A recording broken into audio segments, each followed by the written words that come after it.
بسم اللہ الرحمن الرحیم. دیکھو بھائی، شب جمعہ ہے تو قرآن کریم میں جو سورہ کہف ہے، کہف کا معنی غار ہے. اس کے اندر ایک بڑا عجیب واقعہ ہے جو ہم نے تفسیر میں سن لیا کہ ایک بادشاہ تھا، وہ اپنی رعایا کو سجدہ کرنے کا حکم دیتا تھا. دیکھو آج کے زمانے کے اعتبار سے ہم کو یہ قصہ دیکھنا ہے. اب جب وہ سجدہ کرنے کا حکم دیتا تھا، لوگ سجدہ کرتے تھے اس کو، لیکن چند نوجوان اللہ نے ان کے گود کے اندر ہدایت ڈال دی. اب یہ سارے کے سارے نوجوان جو تھے وہ الگ الگ اسٹیٹ سے ایک درخت کے نیچے اللہ نے ان کو جمع کر دیا. سارے شہزادے تھے، گورنر کے بیٹے تھے. انہوں نے کہا کہ یار ایک انسان ہے ہمارے جیسا، ہم اس کے سامنے سر جھکائے، یہ کبھی بھی نہیں ہو سکتی. یہ حق کی تلاش میں نکلے. اللہ کی قدرت ایسی کہ ایک درخت کے نیچے یہ سب کو جمع کر دیا اللہ پاک نے. سب اجنبی، ایک دوسرے کو پہچانتے نہیں تھے. ڈر لگتا تھا ان کو کہ کیسے بتائے.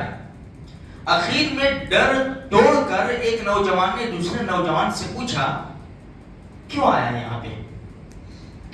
تو اس نے ڈرتے ہوئے جواب دیا کہ یار مسئلہ بڑا عجیب ہے.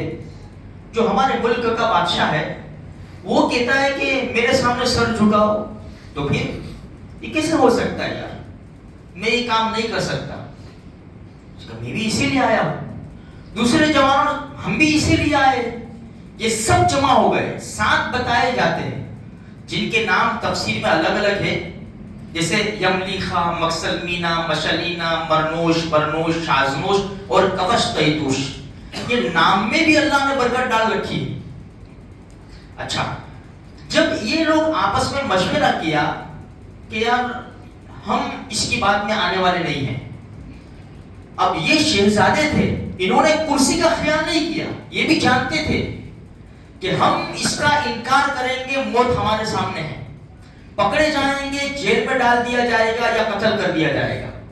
اب حق کے خاطر میرے بھائیوں، انہوں نے اپنا شہزادانہ جو لباس تھا وہ اتار دیا، کرسی کو لات ماری کہ نہیں، ہمیں ایسی کرسی نہیں چاہیے، ہمیں ایسی شاہی زندگی ایسی نہیں چاہیے ہمیں.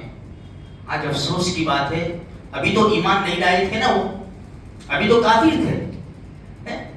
انہوں نے حق کے خاطر عہدے کو چھوڑ دیا، اور آج ہم ایماندار ہو کر عہدے کی خاطر اپنے ایمان کو زخمی کر رہے ہیں. میرے بھائیوں، بہت بڑا عجیب سبق ملتا ہے اس واقعے سے.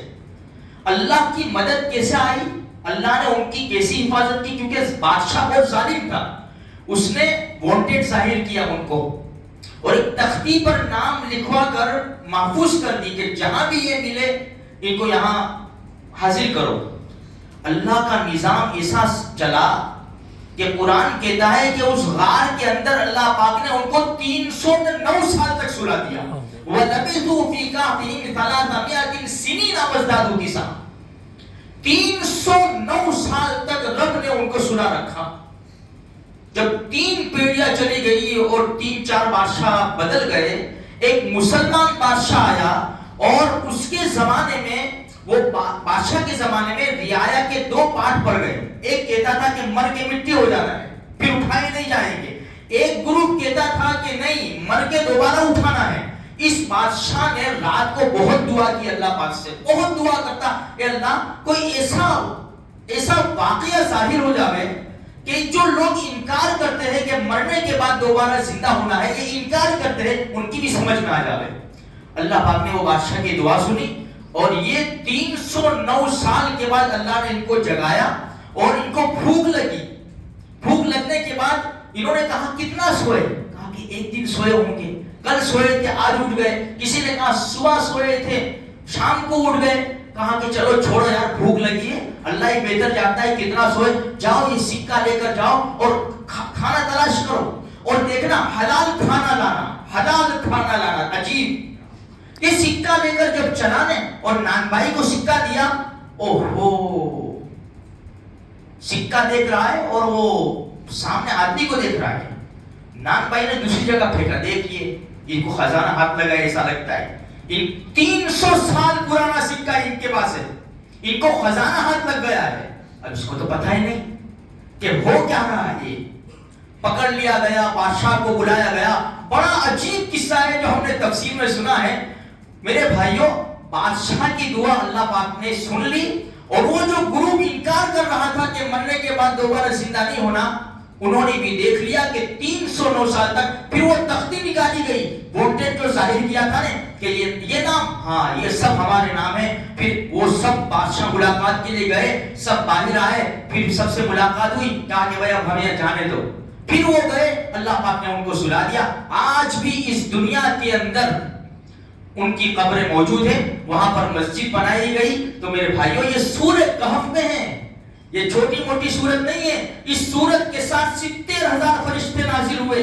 اسی لیے نبی کریم صلی اللہ علیہ وسلم نے ارشاد فرمایا جس نے جمعہ کے دن سورۃ کہف پڑھی اس ہفتے میں آنے والے ہر فتنے سے اللہ حفاظت فرمائے گا۔ ہاں مغرب، جمعرات کی مغرب سے لے کر جمعہ فتنوں کا زمانہ ہے میرے بھائیوں۔ اور دیکھو سورۃ دخان بھی پڑھنی ہے، درود شریف پڑھنا ہے۔ اور ہم فلسطین کے بارے میں تذکرہ تو نہیں کرتے، لیکن سب سوشل میڈیا کے اوپر لگے ہوئے ہیں، سب کو معلوم ہے بڑے نازک حالات ہیں۔ ہم تو پیٹ بھر کر کھانا کھاتے ہیں، میٹھی نیند سو جاتے ہیں میرے بھائیوں، ہیں بڑا عجیب ماحول ہے۔